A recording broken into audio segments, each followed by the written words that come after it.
अभी रिसेंट में इंडिया और ईरान के बीच में एक एग्रीमेंट साइन हुआ है, कॉन्ट्रैक्ट साइन हुआ है। जी हाँ फ्रेंड्स, ये कॉन्ट्रैक्ट एक पोर्ट को लेकर के, एक बंदरगाह को लेकर के। ईरान में एक पोर्ट है, एक बंदरगाह है जिसका नाम है चाबार पोर्ट। उस पोर्ट का जो ओनरशिप है वो इंडिया ले रहा है। इंडिया इस पोर्ट का ओनरशिप क्यों ले रहा है और क्या वजह है आगे वीडियो में जानेंगे, लेकिन पहले मैं आपको ये चीज क्लियर कर दे रहा हूँ। ये पोर्ट के दो पोर्शन है। जो पहला पोर्शन है उसका नाम है बशिष्टी टर्मिनल और जो दूसरा पोर्शन है उसका नाम है शहीद कालांत्री टर्मिनल।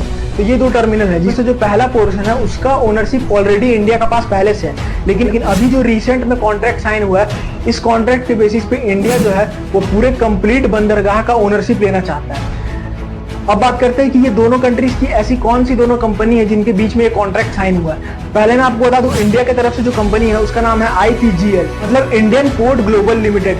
जी हाँ फ्रेंड्स, ये कंपनी जो है वो $120 मिलियन जो है वो इन्वेस्ट कर रही है इस पोर्ट के ऊपर, इस बंदरगाह के ऊपर। और जो ईरान की कंपनी है, ईरान की जो कंपनी है उसका नाम है PMO, मतलब पोर्ट मार्टाइम ऑर्गेनाइजेशन ऑफ ईरान।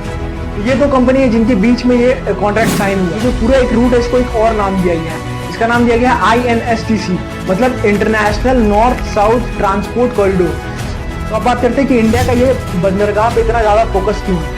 पहला जो सबसे बड़ा रीजन है वो ये है कि जो उससे थोड़ी ही दूर पे पाकिस्तान की एक पोर्ट है जिसका नाम है ग्वादर पोर्ट। तो वो सिर्फ नाम का पाकिस्तानी पोर्ट है, बाकी वहां का सारा कंट्रोल चाइना के पास है और वहां पर उस पोर्ट के जरिए चाइना जो है वो कुछ एक्टिविटीज कर रहा है। तो उस एक्टिविटीज के चलते इंडिया पे कुछ गलत इफेक्ट ना पड़े, इसके वजह से इंडिया ने वहां पर अपनी सिक्योरिटी लगा दी है। दूसरी जो इंपॉर्टेंट पॉइंट है वो ये है, ये जो चाबार पोर्ट है इसके जरिए इंडिया जो है वो सेंट्रल एशियन कंट्री से अपना कनेक्टिविटी बना पाएगा, स्पेशली जो रशिया है उससे अपना कनेक्टिविटी बना पाएगा, जो कि इंडिया के लिए सेकेंड प्लस पॉइंट है। और जो तीसरा जो कि सबसे ज्यादा इंपॉर्टेंट है, हम जानते हैं कि इसका इंपॉर्टेंस क्या है। अभी एक नया रूट डिजाइन हुआ है, तो जाहिर सी बात है कि इस रूट के जरिए काफी ज्यादा ट्रेड होगा, मतलब व्यापार होगा, जिसकी वजह से इंडिया का जो इकोनॉमिक ग्रोथ है वो भी बढ़ेगा। और अगर ट्रेड अच्छे खासे लेवल पे होता है तो इसके वजह से इन्वेस्टर्स जो है वो काफी ज्यादा अट्रैक्ट होंगे और इसमें अपना पैसा निवेश करेंगे।